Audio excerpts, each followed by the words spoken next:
Coucou les gros bidous, je suis là parce que j'étais en train de regarder une vidéo de Musings by Massa et c'était une vidéo sur sa collection de tarot et oracles plutôt centrée autour des plantes, des herbes, tout ce qui est plantes médicinales. Et c'est le genre de vidéo que j'adore regarder et c'est le genre de jeu que j'aime avoir dans ma collection. Et donc je me suis dit que j'allais aussi vous montrer une petite partie de ma collection. Donc là j'étais très impulsive, j'ai raflé tous mes tarots et oracles comme ça derrière. Mais à vue de nez comme ça, je dirais que je vais les ranger en 3 catégories pour la suite de cette présentation. Il y a les tarots et oracles qui sont spécifiquement des jeux autour des plantes ou autour des fleurs. Les arbres, j'en ai pas, c'est pas que je voudrais pas en avoir, c'est vrai qu'il n'y en a aucun qui me parle particulièrement.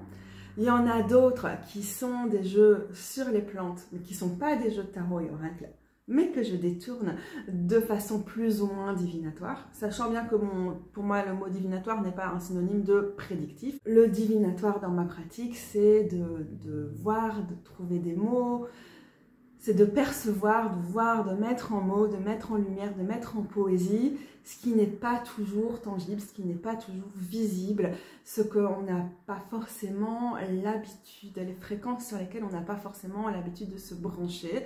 Et donc ça met effectivement au jour, et ici avec l'aide des cartes, souvent comme un outil, tout un monde, mais qui est là. Et ça, pour moi, le divinatoire n'a pas forcément une vocation à prédire. Et dans mon cas, ce n'est pas le cas du tout. Je n'ai aucun intérêt pour le fait de prédire l'avenir.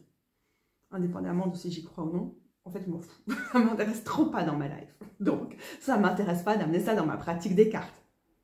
Et la troisième catégorie des tarots, oracles et tout ça que je vais présenter ici, c'est ceux où il y a un langage, il y a une présence, il y a une visibilité des plantes et ou des fleurs et ou des arbres qui font que je vais forcément ajouter cette couche d'analyse, que ça va me permettre d'affiner ma relation avec les cartes, voire de complètement partir sur, je sais pas moi, 6 de pentacle, 6 de coupe, et il y a telle plante dessus, je suis en train de penser à un jeu en particulier là. Et ça peut complètement faire partir dans une autre direction l'approche intuitive de cette carte, plutôt qu'une approche plutôt traditionnelle de l'interprétation de cette carte de tarot là. Et donc c'est des choses qui je trouve enrichissent beaucoup certains de mes jeux de tarot et oracle et vont m'emmener sur d'autres territoires. Voilà pour les catégories. Les jeux plantes, mais vraiment c'est le premier axe. On a le Herbcrafters Tarot, évidemment. J'en ai encore parlé récemment dans mes jeux de printemps, donc je mettrai la vidéo aussi. Je vais essayer de ne pas me répéter. Ah oui, c'est vrai. Par contre, il y a quelques semaines, du coup, je me suis amusée parce qu'il a son système propre, c'est Herbcrafter. Et du coup, je me suis amusée à reprendre la numérologie et les associations numérologiques qui sont propres à ce jeu-ci. Donc dans les mineurs, on a les as, ça correspond aux herbes qui poussent sur le seuil de ta porte et à ce qu'on appelle les mauvaises herbes. Entre guillemets, bien sûr, il n'y a pas de mauvaises herbes, etc. etc. Donc c'est toujours utile à savoir. Et aussi les symboles et les associations avec pour les différentes suites élémentales. Pareil pour les figures.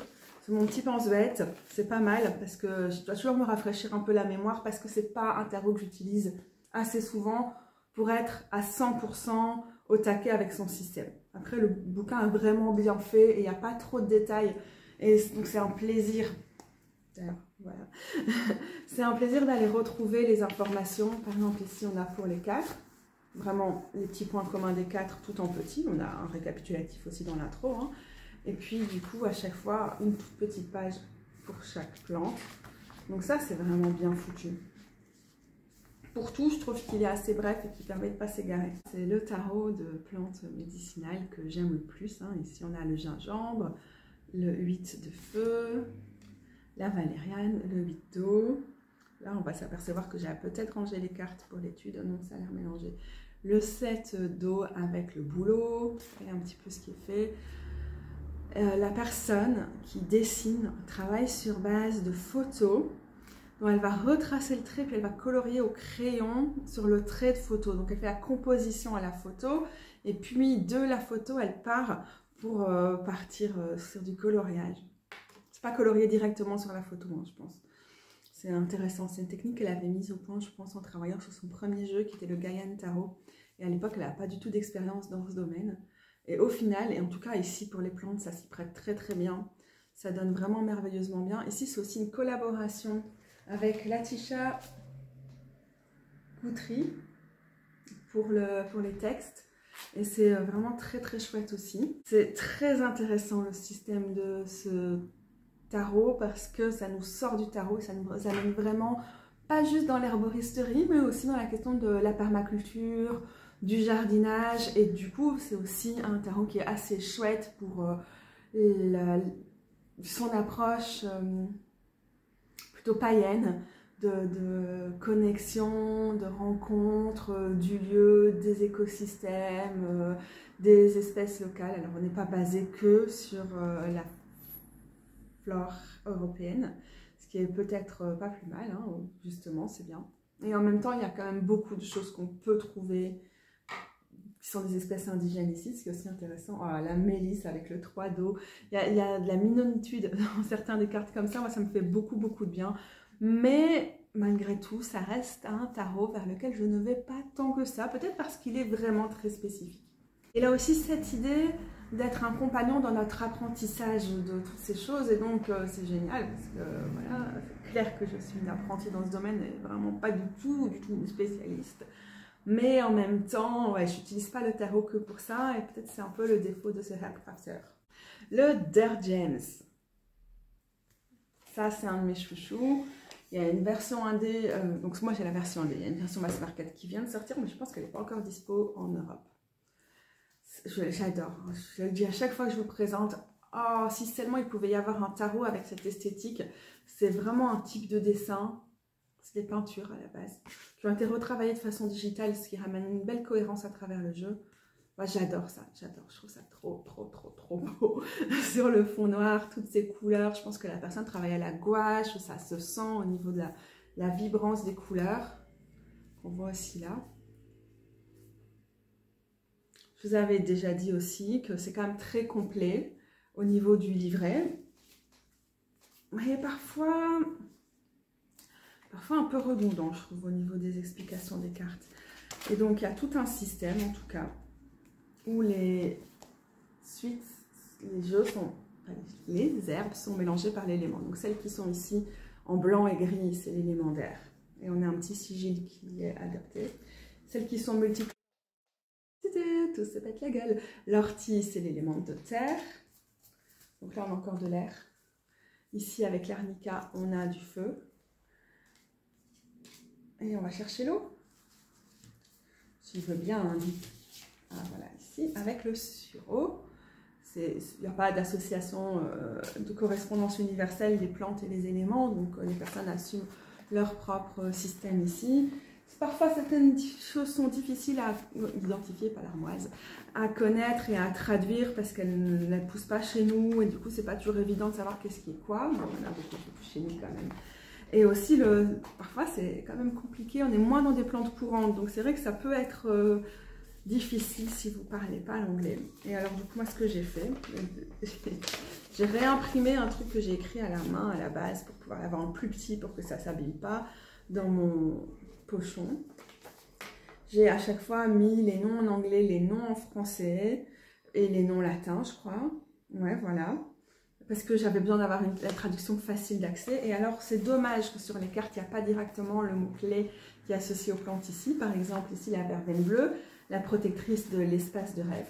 Je pense que c'est évident que si je ne gardais qu'un enjeu de plantes, au niveau des oracles, ce serait celui-ci, et au niveau des tarots, ce serait l'autre. Maintenant, comme il y a tellement de plantes dans tellement de jeux, on n'est pas obligé de se limiter, donc c'est vraiment purement pour l'exercice. Ok, un autre que j'adore, alors je sors aussi en Prums, c'est celui-ci, c'est les Woodland Wardens. Les gardiens de la forêt, ici, les gardiens du bois. Voilà.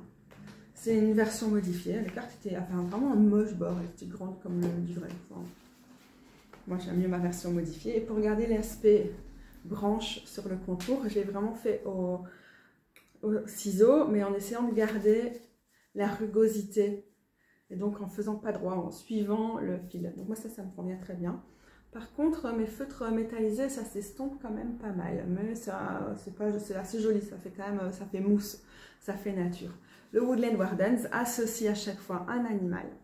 Ici, l'araignée. Oh, ok, il y a des gens qui n'aiment pas les araignées, je vous mets autre chose. Ici, le bouc. c'est le boucle rame. Voilà. Le dahlia et un mot-clé, la détermination. C'est très chouette parce que, bah, ok, on voit bien c'est un dahlia et c'est un boucle, mais parfois on a besoin d'un rappel pour que ce soit clair. La tortue et la coriandre, la satisfaction. On dit la coriandre ou le coriandre? J'ai entendu des gens qui disaient le coriandre récemment. Et on se demandait comment on dit en fait. Donc on a déjà pas mal à retirer comme ça. En ce moment, c'est Rose qui utilise ce jeu. Donc je vais le prendre sur sa pile parce que je pense qu'elle a quand même plus d'affinité avec lui que moi. Enfin, j'ai de l'affinité avec lui, mais j'ai aussi beaucoup plus de jeux. Et donc je peux complètement m'en passer.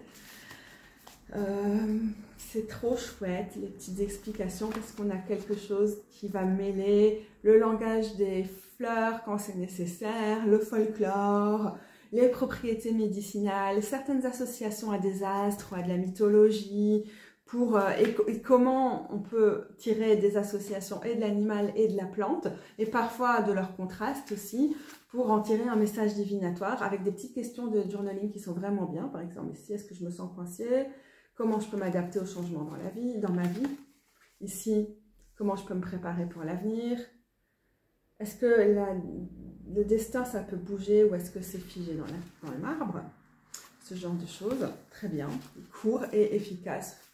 Au final, c'est plus accessible ça, parce qu'on peut aller vite à un autre niveau, au niveau intuitif, au niveau de se réapproprier les cartes, de vraiment cheminer avec elles, que ça, l'Elder James, où c'est vite, dense, beaucoup sur cette page. C'est une page avec beaucoup d'informations et donc je vais plus le tirer pour ma carte de la semaine ou d'une partie du cycle lunaire ou ce genre de choses et cheminer avec le l'Elder James, tandis que celui-ci va très bien fonctionner sur un niveau plus ponctuel, carte du jour, parce que ça correspond à ma pratique de tirer des cartes tous les jours aussi. Le Seed and Sickle, la semence et la faucille, à ce stade, j'avoue qu'il est dans ma collection parce qu'il est sympa et que je l'ai reçu, mais pas parce que je l'utilise beaucoup, parce que même si je trouvais qu'il pouvait y avoir quelque chose qui le rapproche du précédent, hein, le Woodland Wardens, en fait, non. Non. Parfois, il est un peu trop simpliste. C'est le même genre d'influence au niveau de ce qu'on a dans le livret, mais avec un côté un peu plus cartomancie drama. Attention, quelqu'un te veut peut-être du mal, des choses comme ça. Et en fait, on retrouve ça dans le Woodland Wardens, parfois une invitation à la méfiance ou des choses comme ça, mais moins en carte, parce que ça fait aussi partie de la cartomancie traditionnelle, mais c'est pas obligé d'être drama en mode attention, attention, après t'es là, t'es hyper vigilante et tout, ça active tes traumas, enfin là pour le coup je trouve que ça, pour moi c'est pas nécessaire et c'est emmerdant. En plus c'est des élus vraiment très travail digital, c'est pas ce que j'aime, chacun son truc, mais c'est pas le genre de choses vers lesquelles je me tourne le plus. Donc à voir, c'est aussi des choses que je vais pouvoir ramener plus pour mes balades, en mode tirer une carte et y prêter attention à cette plante, essayer de la trouver, ou bien parfois je vais sélectionner les plantes que je suis susceptible de voir en fonction des saisons, et ça va animer mes promenades du jour et tout. Peut-être que je vais le reprendre comme ça, comme je l'ai déjà fait, mais pour l'instant je suis un peu fatiguée. Alors il a un livret aube et un livret crépuscule. C'est plutôt un jeu qui se veut axé sur tes projets artistiques ou professionnels ou des trucs comme ça. Et ça, c'est plutôt le mode, oh, tu lances quelque chose et hop, hop, hop. Et ça, c'est le mode, tu as besoin de repos et crépuscule. Tu as besoin de guidance pour mieux prendre soin de ton corps et de ton esprit. Voilà. Mais donc tu es censé décider avant si tu es dans ce mood-là ou dans ce mood-là. Mais en fait, souvent, je ne viens pas à ce jeu parce que je suis dans ce mood crépuscule ou aube. Et donc, je l'utilise un peu différemment. Limite, j'irais bien lire dans les deux livrets.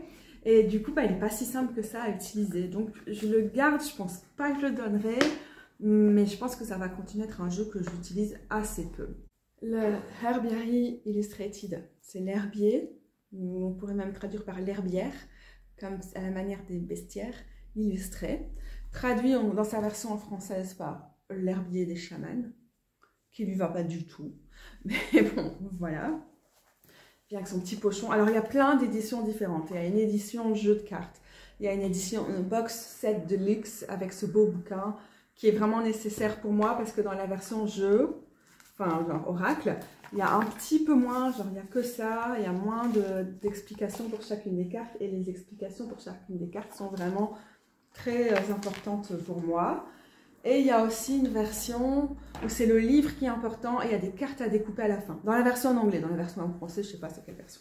Et donc, dans ce cas-là, bah, les cartes, elles ne sont pas d'une très bonne qualité pour les utiliser en oracle. Donc, je suis assez contente de cette version-ci. Et si jamais, parce que la créatrice a aussi publié d'autres jeux, si jamais je devais à un moment avoir de l'argent miraculeusement pour intégrer ces jeux dans ma collection, j'aurais d'office cherché ceux comme celui-ci, avec un bon bouquin et des cartes d'une qualité passable. C'est toujours celui-ci qui est au sommet, c'est la carte de la valériane et mon chat l'a mordu. Ça me fait rire, ça va, heureusement je suis pas maniaque. Hein. Alors, on a, là vous voyez Aubépine, la maison du cœur, et alors elle a dû entendre qu'on parlait d'elle, Shawin est en train de gratter à la porte. Et donc, on a la page en dessous parce que c'est pas rangé par ordre alphabétique. Et donc, c'est un peu superflu, c'est un petit peu moche, mais c'est écrit en tout petit. Moi, ça me dérange pas. Shawin, t'es mignonne. Au final, du coup, moi, c'est un jeu que j'utilise pas tant que ça. Peut-être détrôné par des trucs comme le Dirt Gems parce que j'aime beaucoup les dessins. Je trouve ça très très joli. Shawin, viens pas sur cette table malheureuse. Déjà dit, dans cette pièce-ci, tu fais toujours du grand gramat quand tu viens sur la table et du coup tu es cordialement invité à ne pas venir manger mon lilas. Bouge ton pète. Non mais je vais être là, je vais être sage, regarde, je suis couchée, je suis gentille. Mais personne te croit en fait, meuf. Comme elle est vicieuse, elle met des petits et des accros dedans, pareil, dans mes fleurs, feuilles de lilas, pas les fleurs. Voilà, manger quelques fleurs, c'est pas toxique du lilas, même on pourrait le consommer. Donc ça va. Donc on sait quel chat a mangé ma carte de la valériane ici. Hein. Shawin, elle adore la valériane. J'utilise pas tant que ça en fait cet oracle. Ce que je trouve qui est chouette avec lui. Non, Shawin. Shawin. Mais ce que je trouve chouette avec lui, c'est que c'est un livre que j'aime bien classer dans mes livres et médicinaux et folkloriques, enfin, de l'ordre du folklore et des traditions et des rituels autour des plantes.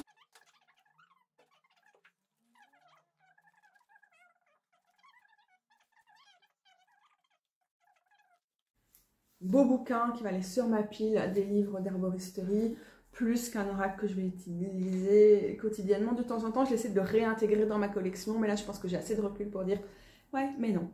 Oracle ici, typiquement fleurs, basé sur le langage des fleurs. Il en existe aussi toute une partie, c'est du mass market aussi, c'est du US Games. On a des petites explications sur le dessinateur du 18e, 19e siècle qui a créé les illus à la base, qui sont probablement dans le domaine public, raison pour lesquelles elles ont été mises ici. C'est très cucu, mass market de l'époque. Et puis ça a mal vieilli, évidemment, le langage des fleurs. Et alors on a des petites citations ici pour les myosotis. On a un mot-clé. Les souvenirs éternels. Et puis on a une petite citation du site inconnu. Les meilleures choses dans la vie, ce sont les gens que tu as aimés, les endroits que tu as vus, et les souvenirs que tu as fait, que tu t'es créé en route. Voilà. Et alors ici, on a par exemple le lotus sacré, enlightenment, l'illumination. Enlightenment, ouais, on dirait ça comme ça. Pas de boue, pas de lotus, de Thich Nhat Hanh. Voilà, parfois c'est un peu, il y a vraiment toutes sortes de choses. Et du coup, il y a des styles de citation, d'explications qui me parlent moins. Donc, je ne l'utilise pas. Mais je pense que j'ai viré des cartes ou j'ai abîmé des cartes. Et je ne me vois pas le revendre. Et puis, je trouve ça tellement joli. Mon côté vénusien, je suis plus mercurienne que vénusienne, mais j'ai un sacré côté vénusien. J'aime bien les fleurs. Les fleurs, ça me fait du bien. Les fleurs. Ah, et donc voilà, c'est trop mignon. Mais pas du tout un truc que j'utilise non plus. Un truc qui est là pour ma collection. C'est vraiment une des créatrices qui fait beaucoup de jeux mass market, un peu parfois à la chaîne comme ça pour US Games. Et il y en a qui sont très bien, il y en a d'autres qui vont être un peu contestées sur leur message. Vous voyez, si on a l'iris, petite citation, et puis la référence à la déesse Iris, puis le langage des fleurs, et puis un message d'inspiration. Ben oui, parce que ça s'appelle Botanical Inspirations, je vous l'avais même pas dit. J'ai l'impression que j'ai fait le tour pour cette partie-ci, et que maintenant je peux passer à, oui mais c'est du divinatoire, mais non c'est pas du divinatoire, mais c'est des jeux de cartes, ou un set de cartes, et que donc je peux l'utiliser dans ma pratique, au niveau divinatoire, dévotionnel. How to be a moonflower, comment être une fleur lunaire, qui est clairement une référence au Datura qu'on a ici. C'est aussi des petites cartes d'inspiration, 78 cartes d'inspiration. Une créatrice qui a fait pas mal de choses comme ça, et pas que ce jeu-ci. Et donc on a à chaque fois une élue, et puis une citation. Et donc le thème c'est les fleurs, c'est vrai, et la nuit, mais c'est plus la nuit et le crépuscule. Comme un petit conseil, allume une bougie ou fais un feu de camp. Voilà, ici on a ce genre de carte. Parfois ça a un peu de lien, en général ça a du lien, ce qu'on a derrière, parfois moins. Et donc c'est plus de l'inspiration qu'un oracle, mais ça peut être sympa à utiliser quand même en mode un petit peu oraculaire, bien en complément dans un tirage de tarot ou d'oracle, ou comme une inspiration qui peut aussi avoir, voilà. Donc c'est un oracle, mais c'est pas un oracle, quoi. Donc c'est pour ça que je le montre ici. Et il y a des fleurs, il y a beaucoup de fleurs. C'est pas que des fleurs, mais voilà, il y en a qui sont quand même identifiables. Ça marche bien. Libère ton stress avec le muguet, bah ouais, tu vas le libérer, t'es mort. Une plante aussi toxique que ça.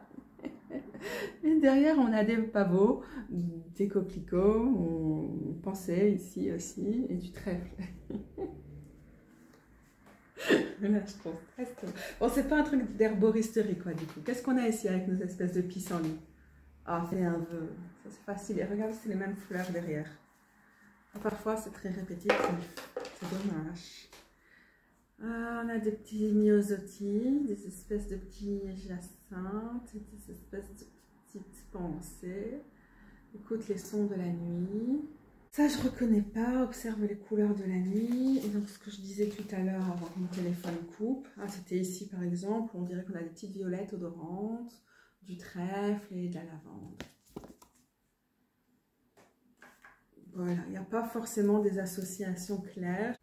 C'est ça que j'aime bien en fait, hein, c'est quand les fleurs font partie du paysage de la carte et encore plus sur le tarot, et que du coup ça vient nourrir les interprétations, le paysage de la carte, comment on se plonge dedans, sans forcément être prédéterminant. Vous voyez mon petit nez tout rouge? Mon petit nez tout rouge, ça va fort en parallèle avec ma fatigue. Et avec le syndrome des lèvres dans l'os, le CED, on a souvent un truc qui s'appelle le SAMA, c'est le syndrome d'activation mastocytaire.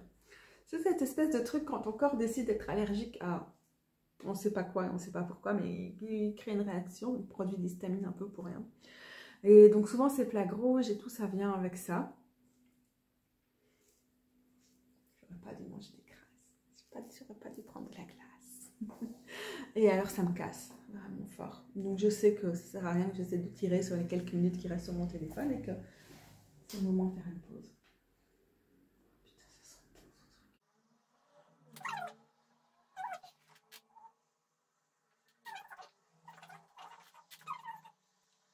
Ok, c'est un autre jour et je vais essayer d'avancer quand même avec ces jeux qui sont du divinatoire, mais pas du divinatoire, mais que j'utilise de cette manière.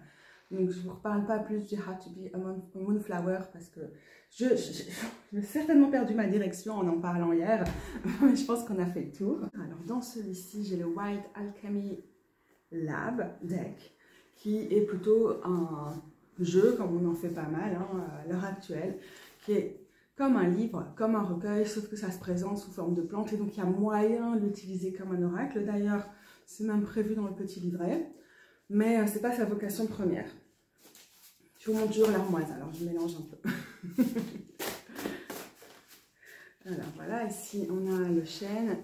En référence à sa dimension alchimique, on a un élément, ici la Terre, des planètes, des correspondances planétaires et en termes de signes, donc le Soleil, Jupiter, la Lune en Taureau ou en Sagittaire, je pense que c'est comme ça qu'il faut le lire. Et là, par exemple, on nous propose de faire du café de gland. Donc à chaque fois, on a une recherche. on a une recette. Et le petit symbole ici va nous indiquer de quel type de recette il s'agit.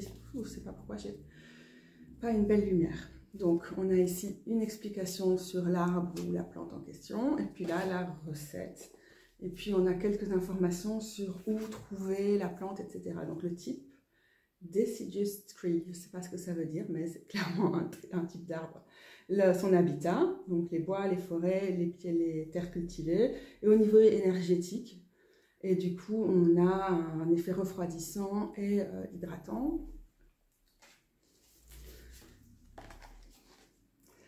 Avec l'alchimie, ici, pareil, les correspondances autour de l'élément d'eau. Je ne sais pas pourquoi la mise au point aujourd'hui, ça va moins bien encore.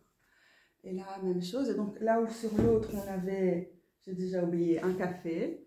Ici, on a Archaeus, ça veut dire quoi? C'est un truc qui est lié à la chimie, je pense. Du coup, j'ai aucune idée, parce que c'est un sujet qui ne m'intéresse pas, là, pour le coup, vraiment pas.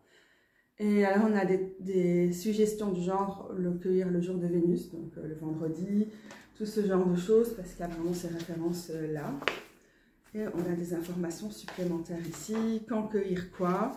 Donc, ce n'est pas forcément détaillé ici, mais évidemment très important. Vous avez même des idées d'étalement, donc c'est la preuve que ça peut complètement être utilisé en tirage. Petite roue astro, c'est super informatif hein, pour un petit bouquin comme ça. Ah voilà, maintenant on nous dit c'est quoi l'Archaeus, l'essence de la vie et de la force cosmique qui existe dans tous les êtres vivants d'après Paracelsus. Le genre, en tout cas, il promet quand même vraiment pas mal de choses. Hein. Donc c'est classé à c'est un glossaire, ok. Et alors ici, sur les saisons, on peut recueillir quoi? Des explications sur les éléments, probablement sur les signes. Des méthodes pour faire des essences de fleurs. Bon, comme toujours, c'est en anglais, donc si ça vous poserait problème, vous pouvez toujours, mais c'est du temps, indiquer les traductions dans le livret par exemple, ou même ici sur les dessins. Après, si vous êtes un peu familière avec ça, c'est quand même évident que c'est de la prêle ici. Pour le coup, là, on peut réaliser une teinture mère de prêle. Pour l'instant, je ne vais pas utiliser beaucoup. Parce que aussi, moi je cuisine pas du tout, et parfois faire des potions, des teintures mères, à part les tisanes, c'est pas toujours évident par rapport à ma maladie chronique. Faire des récoltes qui sont sécures aussi, ça demande de pouvoir aller dans des endroits où on sait qu'il n'y a pas du tout de pulvérisation, de produits phytosanitaires, c'est pas évident. Quand je veux vraiment faire des trucs clean, je vais dans les champs bio de ma soeur, dans les jachères des champs bio de ma soeur, parce qu'ailleurs... voilà, j'y crois. C'est compliqué, quoi. Et puis, dans les bois ou quoi, bah ici, par exemple, la plupart des bois sont protégés, sont en zone Natura 2000, donc on n'est pas censé faire des cueillettes. Donc, si jamais l'idée nous venait d'en faire, il faudrait le faire de façon super respectueuse. Moi, c'est pas mon cas. Enfin, ça m'intéresse pas de le faire. Puis, bah, on a toute la question des pipis de renard, par exemple. Comme on peut pas s'aventurer en dehors des sentiers, il y a quand même beaucoup de chiens qui font leurs besoins aussi le long des sentiers. Et donc, voilà, tout ça, ça fait partie des choses qui ne sont pas évidentes. Bah, Bruxelles, c'est assez safe pour ça, parce que ça fait maintenant beaucoup d'années qu'on ne peut plus utiliser de pesticides dans l'espace public. Et donc, ça veut dire que dans pas mal de parcs, bon, en principe, on n'est pas censé faire des cueillettes non plus, ou glaner, mais voilà, il y a quand même des options.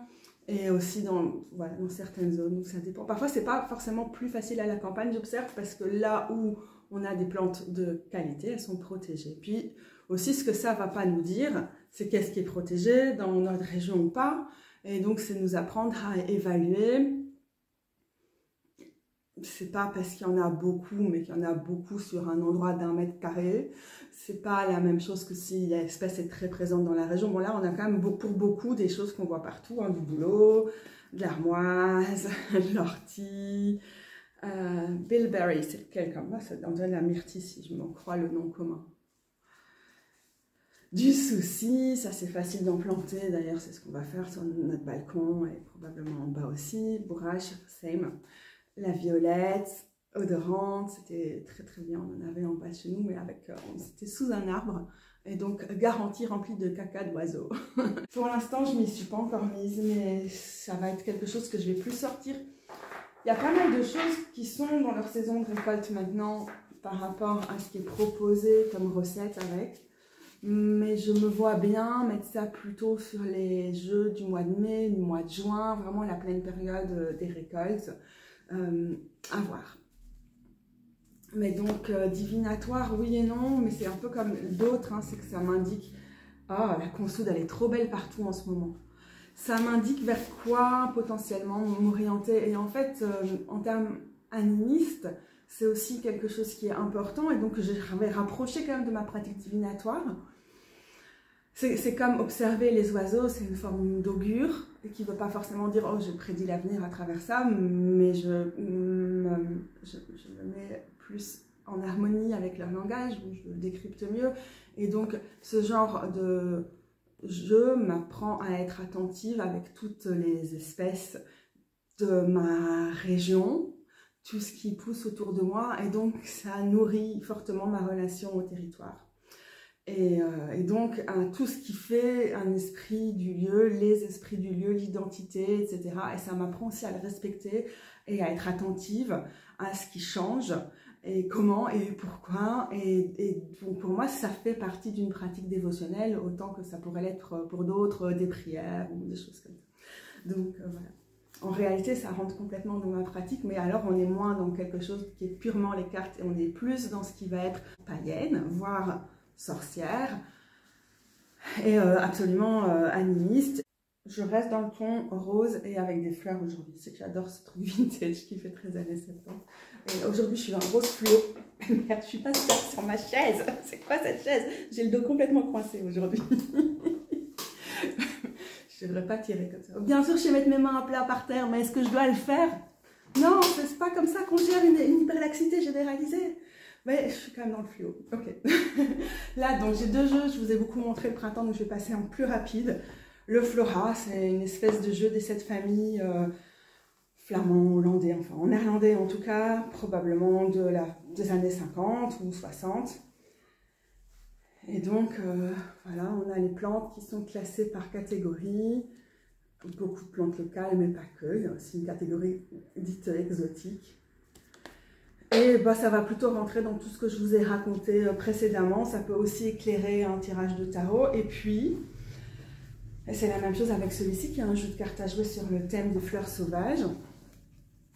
C'est aussi, apprendre à faire attention, à repérer, à connaître le nom des plantes, à les observer, à se renseigner sur elles, etc. Mais aussi avec beaucoup, j'ai quand même toute une série d'associations intuitives ou liées à mon expérience. Je me souviens, à un moment, j'ai tiré le chariot à côté de géranium comme cela. Et du coup, dans ma tête, il reste associé au chariot du tarot de Théa. Est-ce que ça correspond aux correspondances traditionnelles de cette plante? Probablement pas, mais c'est des choses qui viennent nourrir. Par exemple, l'anémone des bois, qui fait vraiment partie des premières plantes du printemps, ça rapporte aussi quelque chose. Et ici, je vais lire les cartes à jouer, non pas avec le système de cartomancie des cartes à jouer, mais avec le système des arcanes mineures du tarot. Donc ça m'ajoute quelque chose. Ici, si j'ai le valet de cœur, en lyriste, déjà ça me dit beaucoup de choses. Mais en plus, le valet, là, je vais l'interpréter comme quelque chose qui est à mi-chemin entre les valets du tarot et aussi les cavalières du tarot. Et donc ça va me rapporter quelque chose au niveau de l'amour, d'avoir un cœur ouvert, de suivre son cœur, de vivre avec passion et émerveillement et des choses comme ça. Donc je vais rajouter à chaque fois. Ici, Polygala, je ne connais pas. Attendez, je vais prendre une plante que je connais peut-être mieux. Du gui, ouais, c'est encore un valet. C'est là que ça ne va plus marcher, c'est ça. La mauve qui est associée au 7 de trèfle. Donc pour moi, je vais le dire comme le 7 de bâton. Le 7 de bâton, c'est une carte de résilience, aussi d'affirmation, de défiance. Et j'aime bien cette capacité qu'a la mauve à pousser facilement n'importe où et aussi à s'étendre assez rapidement. Donc ça va pouvoir rajouter à chaque fois. C'est pas voulu, c'est pas conçu pour, mais ça me convient très bien. Donc pour moi, des jeux sur les plantes, c'est aussi tous les jeux qu'on peut trouver au marché aux puces. Tous les deux viennent d'une brocante et puis on peut ramener un regard différent. Est-ce qu'en essayant de prendre mon verre d'eau, je l'ai claqué sur ma lampe et du coup j'en ai foutu sur mes affaires. Donc pour aller vite, je dois le frotter juste sur moi parce que je n'ai pas le temps d'aller chercher un truc. Oui, Donc j'allais justement dire, voilà, je ne vais pas finir la vidéo maintenant parce que j'ai pas beaucoup de cuillères. Donc j'essaie de mettre mes trucs à l'abri. Et là pour le coup, j'ai le temps de se prendre un mouchoir pour arrêter les gâteaux. Mais donc, c'est le matin, j'ai mal dormi, j'ai beaucoup de douleurs, donc je vais juste finir cette série avant de faire tout le reste parce que j'ai beaucoup de tarot devant moi et oracle pour la dernière partie. Alors, j'ai déjà tiré les cartes, mais j'ai ça aussi. C'est un petit...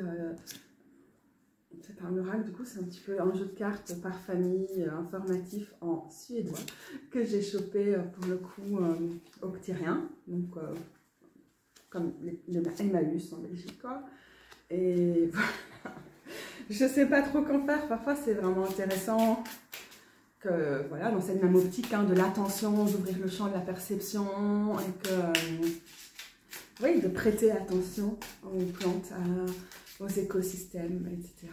Mais parfois ça ne nous mène à rien.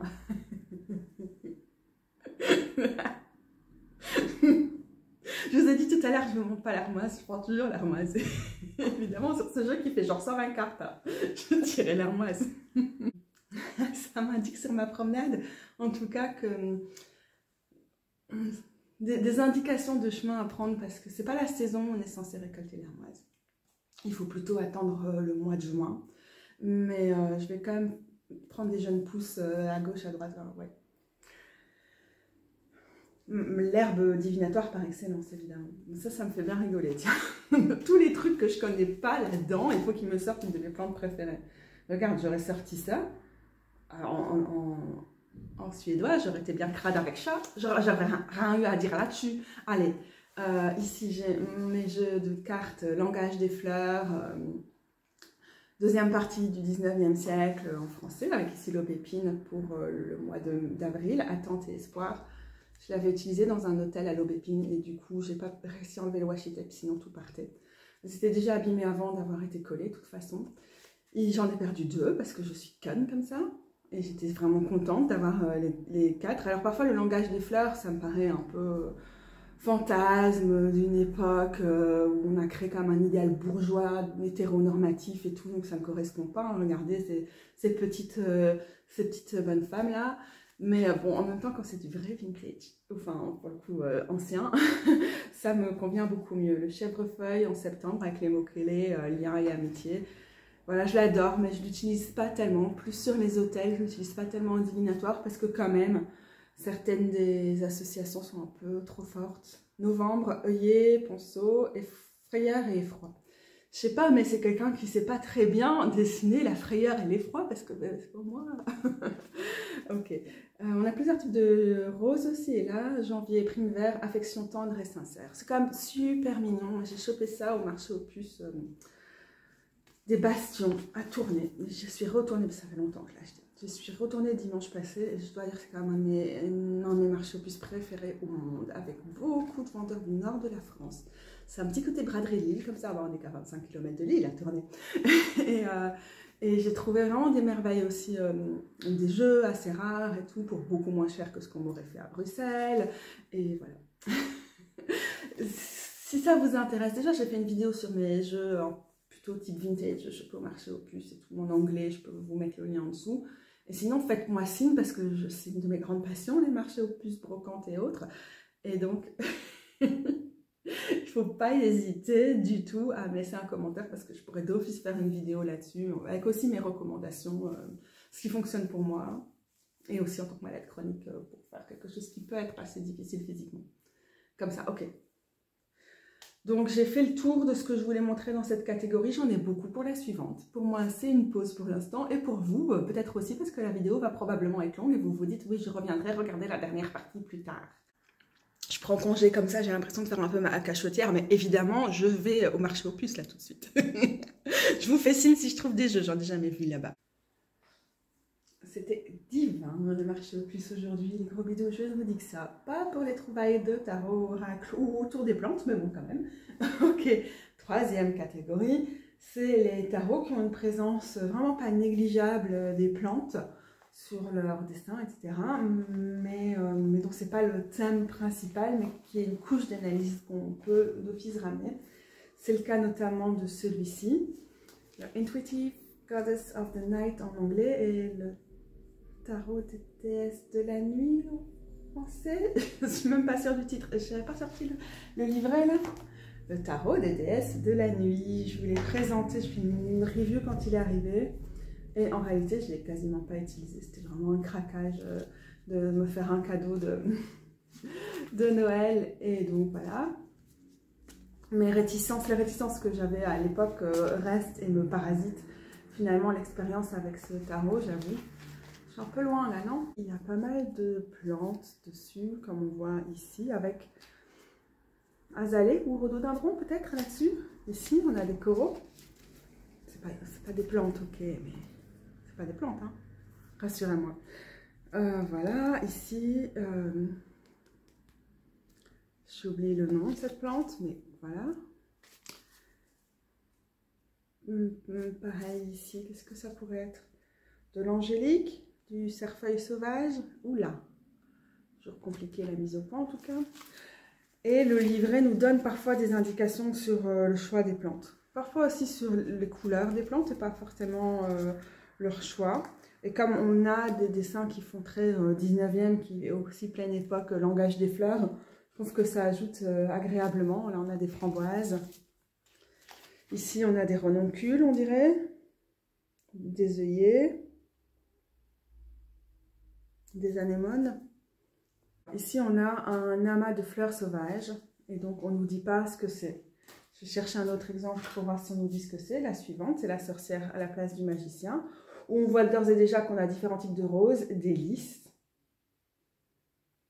Donc on a les symboles classiques du magicien. La même chose sur la suivante, on n'a pas la symbolique, mais je pense qu'il y a quand même beaucoup de plantes qui sont identifiables sur chacune et ça peut rajouter une couche à l'analyse en tout cas. Je pense me souvenir avoir vu des endroits où précisément on nous disait quelles étaient les plantes dont il était question sur cette carte, mais c'est pas forcément nécessaire et je dois aller ouvrir à mon chat hein, parce qu'elle n'aime pas quand je suis enfermée comme ça. Si Samhain est là, on peut dire au revoir à ces tulipes qui sont très instables parce qu'elles vont d'office tomber sous le poids de Samhain. Du coup j'ai ces cartes anciennes sous les yeux et ça me fait penser que ça peut être des combinaisons qui peuvent être assez intéressantes à explorer avec ce tarot-là. Il faudrait que j'y pense. Même le Woodland Warden, ce que je vous ai montré avant, ou peut-être même celui-ci, pourrait permettre à ce tarot de prendre vie pour moi, d'être plus présent dans mon utilisation. Vous entendez le bruit de la cuisine derrière, parce que Samhain ne supporte pas la porte fermée, donc on entend les bruits.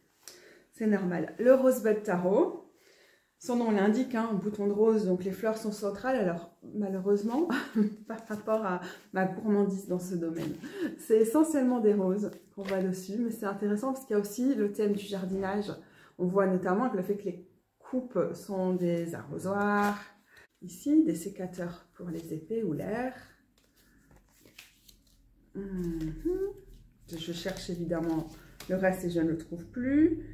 C'est des seaux ou des vases, c'est ça, pour l'élément de terre. Ici, pas juste des seaux d'ailleurs, aussi des pots de plantes pour les pentacles. Et effectivement, c'est essentiellement des roses qu'on a, mais la présence du jardinage est vraiment très très intéressante. Ici, on a notamment du muguet, plante toxique par excellence sur la carte de la mort. C'est génial parce qu'elle a une association sur la roue de l'année hein, aussi avec le 1er mai, Beltane et tout ça qui est tout sauf une carte de la mort et en même temps on la retrouve ici sur la carte de la mort parce qu'elle est extrêmement toxique. Elle est super à l'avant cette année, au marché aux puces là tout à l'heure. Il y a des gens qui vendaient des gros bouquets de leur jardin. Ok, 5 €. Ouais, t'as plus que 20 brins. C'est vrai que c'est beaucoup moins cher que les trucs commerciaux. C'est quand même genre un peu abusé. Je vais aller en piquer ailleurs. C'est la période, vous avez vu avec mon lilas. Ah, je ne l'ai pas aujourd'hui. Je l'avais hier, non? C'est la période où on va se servir. Donc, le Rosebud, il y a vraiment une dimension pour moi, jardinage. Et vous savez, peut-être je l'utilise aussi par rapport à un endroit. Avec un endroit qui est notamment, qui a toute une histoire par rapport au jardinage et au potager et tout ça. Mais qui est à l'heure actuelle aussi en transformation pour être... Ma proprioception, j'ai encore tout fait tomber, pour être une ferme urbaine. Et donc pour moi, c'est forcément quelque chose qui est lié au rapport aux plantes et au jardinage en particulier, qui n'est pas mon domaine de prédilection, donc comment j'envisage les plantes, mais c'est aussi chouette. Suite et peut-être fin, parce que je suis de retour de ma balade dans les bois de Jacinthe aujourd'hui. Le Gentle Tarot, ici c'est sa version mini, a aussi quand même toute une série de symboliques autour des plantes. Parfois c'est mentionné dans le livret, il n'y a pas de livret avec cette version-ci, enfin, c'est une version PDF assez minimaliste, mais comme on a l'autre version dans la maison, on a un livret avec un peu plus de détails, comme ici c'est clairement de l'aquilée, millefeuille. On a des espèces qui sont pas forcément des espèces qu'on va trouver telles quelles en Europe occidentale, puisque ça a été créé par rapport à la faune et à la flore d'Alaska. Mais par exemple des épilobes, de toute façon il y a des variations ailleurs et tout, donc c'est encore une fois c'est un jeu qui va m'aider à être attentive aussi aux plantes locales.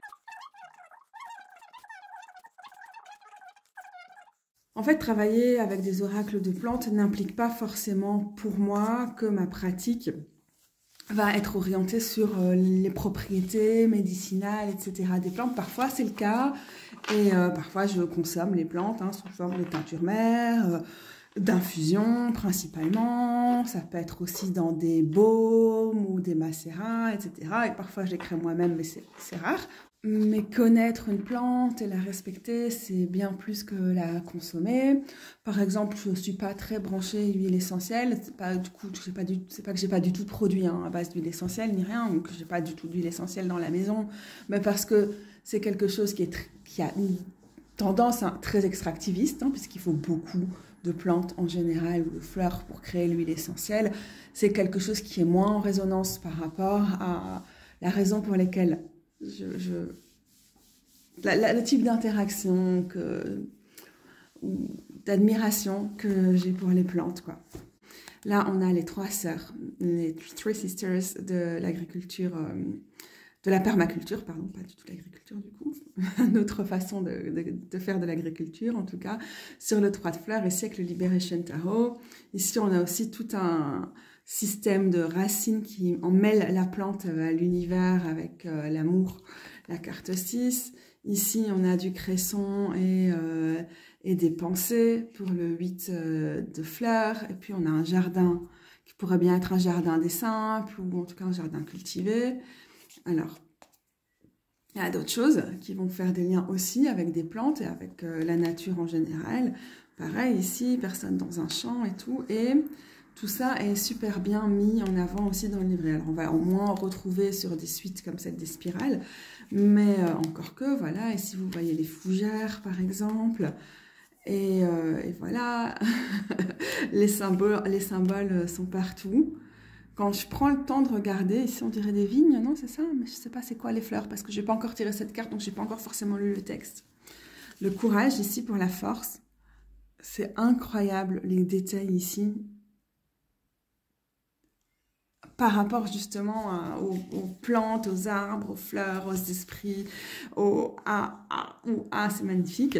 Et il faut savoir que le livret, parce qu'à chaque fois une description de la carte, va bien nous indiquer ce qu'on voit. Et donc, s'il y a des plantes, ça va être noté très clairement. C'est quelle plante, pourquoi on l'a choisie. Parfois, pas toujours, mais souvent dans le texte, après la description, ça va être indiqué. Et donc, c'est très, très important et très illustratif. Et il y a des espèces de plantes qui poussent à différents endroits. Ici, on dirait des feuilles de monstera. Je n'en suis pas certaine, je n'ai pas encore lu, ou en tout cas je ne me souviens pas avoir lu le texte. Et donc c'est vraiment génial, c'est exactement ce que je recherche dans un jeu personnellement, parce qu'on a de l'écoféminisme, une perspective éco-queer, une perspective animiste, une perspective, bah oui, on voit bien, inspirée de la permaculture aussi, une perspective, voilà. Je ne sais même pas comment décrire ce jeu, ce tarot de la libération, tellement il est riche. Mais justement, parce qu'il y a vraiment... Tous ces symboles sont tellement savamment intégrés à travers... Pas à travers les explications. Pas forcément, je vois qu'il commence à s'abîmer sur les bords, mais j'aime pas les tranches.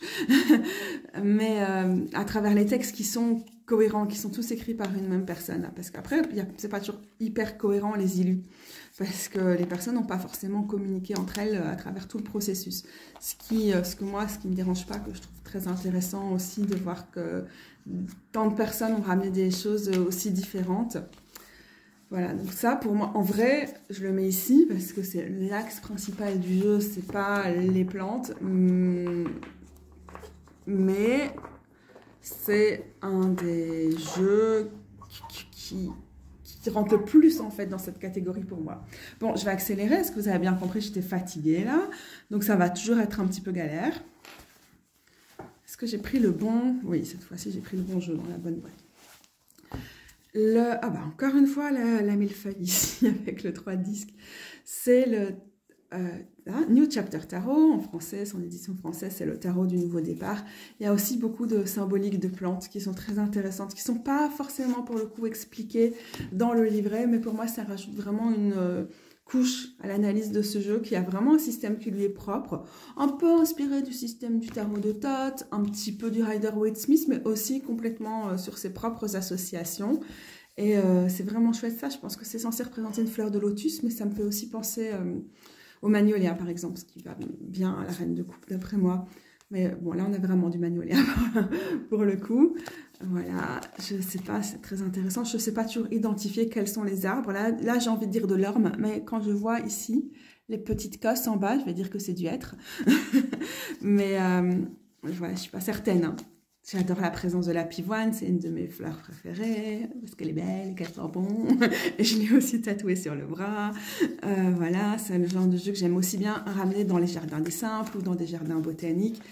Si vous vous souvenez, je l'avais ramené au jardin Notre-Dame, au jardin des simples de l'hôpital Notre-Dame à la Rose, qui est un musée extraordinaire que j'adore trop, à Lessines, en Wallonie-Picarde.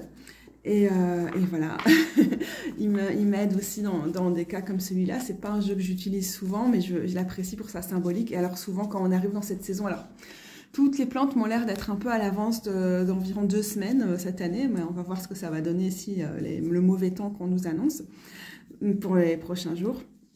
Mais par contre, du coup, c'est un jeu que j'adore sortir à la période, vraiment là, on arrive dans la saison du taureau, tout le mois de mai, quand c'est vraiment, tout est très très fleuri, et j'adore aussi juste parfois tout simplement admirer les cartes dans leur connexion avec les plantes en question, les mettre à côté, observer ce qui se passe, comment elles réagissent, ce que ça m'apporte par rapport à mon analyse des cartes. Donc voilà, certainement pas un des tarots que j'utilise le plus, mais j'adore vraiment la symbolique. Même si elle n'est pas toujours très explicite pour moi, j'arrive à m'y retrouver. Peut-être que je m'y retrouverai. Si je m'y retrouvais vraiment, je l'utiliserais un peu plus. Mais ouais, quand même. Ok, j'ai encore plein de trucs. Le plus évident peut-être, parce que comme je suis de ce côté-ci et pas de l'autre côté, j'utilise la mauvaise caméra, celle qui consomme le plus, il faut que j'aille un peu plus vite. Le Witch's Wisdom, c'est un peu pareil. Il y a les explications dans le livret. Donc quand il y a des plantes qui sont vraiment importantes pour la compréhension de la carte, ça va être noté.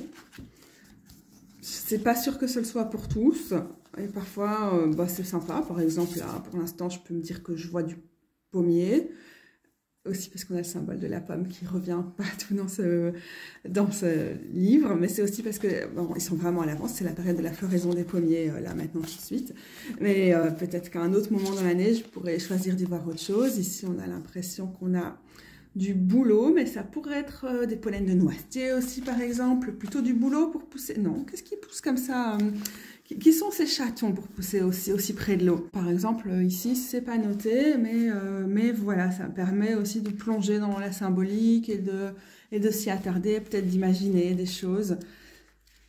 Du coup, je vais pas trop chercher. C'est vrai que je sais que c'est pas noté sur toutes les plantes, mais que c'est pas grave, mais que c'est riche quand même. Regardez-moi ça comme c'est riche. Pour moi, prendre en compte la végétation et les animaux qui sont représentés sur chacune des plantes, des cartes faites participent pleinement à l'analyse et à la compréhension de ce tarot qui de toute façon a un système très précis et qui lui est propre. Par exemple, ici, ça va être noté, c'est quoi la plante? Elf Dock, c'est de la gentiane? C'est quoi? Je sais pas, je connais pas ce mot. Mais bon, c'est expliqué, c'est toujours possible. Regardez, si on a du millepertuis, j'aime toujours bien. Très, très, très, très riche au niveau de la présence des plantes. Voilà, je suis allée voir les jacinthes des bois aujourd'hui. On a là aussi avec des primes verts. la rose, etc., etc. Magnifique tarot où les plantes sont centrales sans être un jeu qui est axé uniquement là-dessus, mais parce que c'est des jeux qui sont sorcières, qui sont païens, qui ont un potentiel de ce côté-là, bah forcément, ça me paraît logique, hein, quand on met la terre au centre et les religions ou les spiritualités de la terre au centre de ce genre de jeu, bah forcément on va y retrouver le genre de symbole qu'on aime bien voir dans ce genre de choses. Alors, les étourneaux et les roseaux, trop rigolo. Parce que parfois je le tire et je sais que je dois aller où je vais aller aujourd'hui, quoi. Bon, bref. Je vous montre aussi le tarot souverain de Emmanuelle Fontaine. Tarot écoféministe et non-binaire qui travaille sur la souveraineté alimentaire et du coup, bah forcément, dans certaines symboliques, en particulier dans la suite ici de terre, où on voit des fruits et légumes dans un distributeur, mais aussi dans la suite de feu, qui est basée sur les piments, si on a du gingembre aussi, l'alimentation relevée, on peut avoir des symboles de plantes qui ne sont pas toujours ultra reconnaissables, mais du coup, ils fonctionnent bien aussi pour nous inviter à aller vers les plantes et à orienter aussi nos pratiques, peut-être, hein, si ça vous correspond, païennes, etc. Donc voilà, je le mentionne assez vite, mais je me dois de le mentionner quand même. Alors, regardez ici avec la permaculture justement. Je vous rappelle que le nom des tarots, les liens vers les éventuels reviews et tout ça sont évidemment à retrouver en dessous de la vidéo. Il y a trop de choses dans ce pochon que j'ai choisi pour ce jeu, au lieu de le laisser traîner dans des pochettes plus larges. Pourquoi est-ce qu'il y a 2 jeux dedans? C'est pour ça. Donc, c'est le Antique Anatomy Tarot, le tarot du bien-être dans son édition Mass Market en français. Ça, c'était l'édition indépendante. Et encore une fois, les plantes peuvent être présentes avec ici, par exemple, les pensées, des choses que parfois je ne sais pas identifier, mais souvent d'ailleurs, mais qui peuvent quand même rajouter aussi quelque chose à l'analyser. Là, je vois passer beaucoup de choses que je ne sais pas identifier. Donc, c'est peut-être pas celui qui va plus m'inspirer dans ce domaine, mais voilà. Néanmoins, je me devais quand même de le mentionner ici. Là, on a notamment l'hibiscus. Voilà, notamment du tournesol. J'ai envie de dire la potentille, mais c'est pas la potentille. Hop. Oh, des espèces de marguerites, pâquerettes et compagnie, là. Voilà. Je trouve que du coup, pardon, pour le coup, c'est difficile de travailler avec la symbolique parce qu'il y a trop de plantes, là, pour le coup, qui ne sont pas identifiables pour moi. Et donc, j'ai aussi ce qui me reste des 3 ou 4 parties de l'oracle Antique Anatomy Tarot, non pas Antique Anatomy, du coup, je me souviens plus du nom là, Oracle of Oddities, qui va avec. J'en ai beaucoup distribué au fur et à mesure de mes colis, paquets, cadeaux aux amis et tout ça. Donc, c'est tout ce qui me reste. Et bon, pareil, présence des plantes est pas toujours facile à identifier. Yes, bon, je vais pas essayer de le remettre dans son pochon, ça c'est couru d'avance cette histoire. Ok, alors ça c'est le Art Grow Yourself Tarot and Oracle, où pareil, il y a beaucoup de plantes et il y a une quasi-impossibilité de l'identifier. Alors ça c'est marrant, ça me fait un peu penser à du piment, ces pétales. C'est un tarot pour le coup très inspiré, complètement inspiré du tarot de Thoth. Et malgré tout, même s'il y a peu de moments où les fleurs sont identifiables, peut-être que vous allez me dire que vous identifiez plein de choses, je trouve que c'est possible de se projeter dedans. Là, tout de suite, je le vois et c'est pas très réaliste, mais moi, ça me fait penser maintenant tout de suite à du souci. Et là, ça ressemble pas du tout à du fuchsia, mais là, tout de suite, je le vois et ça me fait penser à du fuchsia. Je me demande si j'avais pas aussi à un moment admiré cette plante au milieu des cyclamènes du début du printemps. Voilà, donc ça me permet aussi de faire des associations. Je l'avais aussi ramené à un moment au parc d'Anguien, où il y a une grosse collection de dahlias, c'est magnifique. Et il vibrait super bien, parce que ça allait super bien avec les couleurs des dahlias.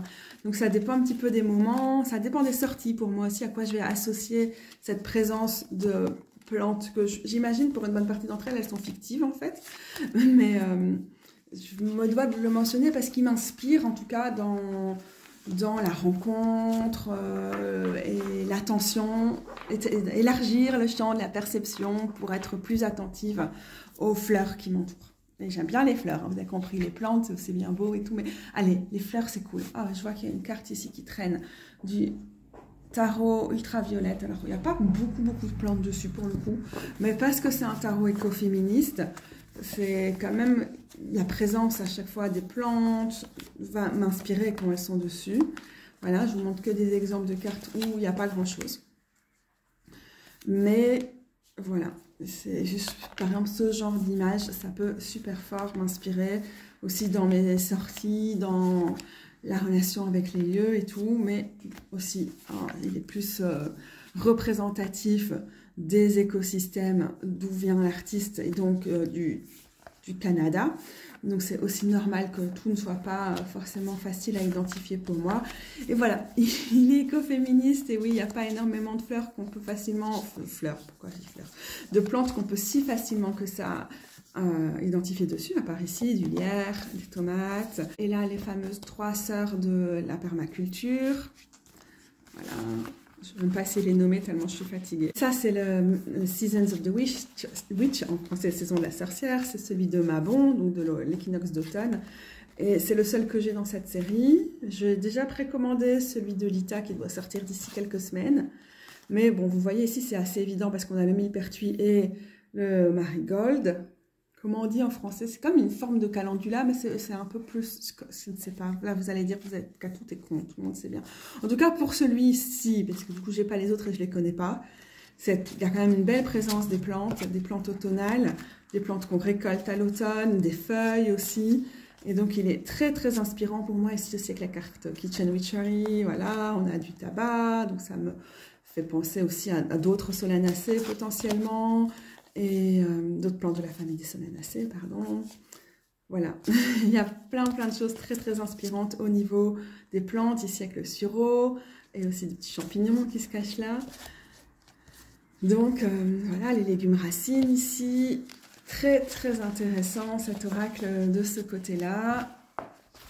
Et j'attends l'automne quand même pour le sortir davantage, je pense, ou peut-être avec la nouvelle créatrice, qu'à un moment j'aurai plus d'oracles de cette série que j'aurais envie de les mélanger, je n'en sais rien. Allez, j'avance, j'ai vraiment envie d'avoir du temps. Ça, c'est le tarot au ramure étrange. Voilà, c'est typique avec le 6 de bâton. On a des plantes qui, pour certaines, peuvent être, comme le coquelicot, identifiables. Mais même s'il y a une grosse présence de la forêt, des arbres, des branchages, des ramures. Ici, on a des algues. Eh ben, elles ne sont pas très identifiables. Donc, ça me donne envie d'aller dans la nature. Ça peut m'inspirer des pratiques ou m'inspirer de l'écoute.